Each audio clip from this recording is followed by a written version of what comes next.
क्या इस कलयुग में भगवान जी अवतार लेंगे? ऐसा तो शास्त्रों में लिखा है। भगवान के कल की अवतार की चर्चा आती है शास्त्रों में, तो ऐसा लिखा है भगवान लेंगे। पर वो जब बहुत विकराल कलयुग बढ़ेगा। अभी 4,32,000 वर्ष कलयुग की आयु है। अभी तो 32,000 नहीं क्रॉस किया है।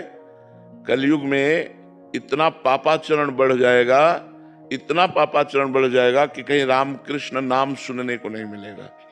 देखो धीरे धीरे उसका प्रभाव बढ़ रहा है।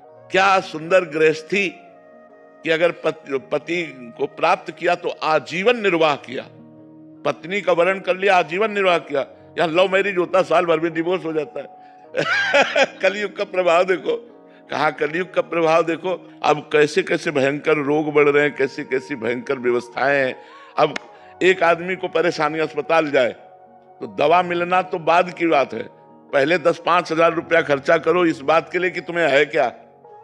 अब वो सब रिपोर्टें देखकर निर्णय करेंगे कि आपको है क्या। इसके बाद उसकी फीस दो डॉक्टर की, फिर दवा दो, और फिर 2-4 दिन बाद आओ, तब वो देखेंगे दवा का प्रभाव क्या पड़ा, जांच करवाओ। वो जांच में अगर किसान आदमी है ना, इतना कहाँ पैसा है किसान आदमी के पास, तो आगे चल करके बड़ा रोगों का तांडव, भोगों का तांडव बढ़ेगा। मतलब कलिकाल का प्रचंड स्वरूप जब आएगा तब तो हाय हाय मची जाएगी। अभी तो बच्चा है, 4,32,000 में अभी तो 5,000 वर्ष व्यतीत हुए हैं। और अगर 32,000 क्रॉस करेगा तब कैसा होगा, जब लाख व 2 लाख क्रॉस करेगा। तो अब लिखा है कलिकाल बिहाल किए मनुजा, नहीं माने को अनुजा तनुजा। बेटी बहन का भेद खत्म हो जाएगा, पशुवत भोग आचरण शुरू हो जाएंगे, तांडव राक्षसी स्वभाव का। जब ऐसा महाभयंकर पापाचरण होगा तो उस समय भगवान का अवतार हुआ, कल की अवतार। फिर वो दुष्टों का विनाश करके तब फिर सतयुग आ जाएगा।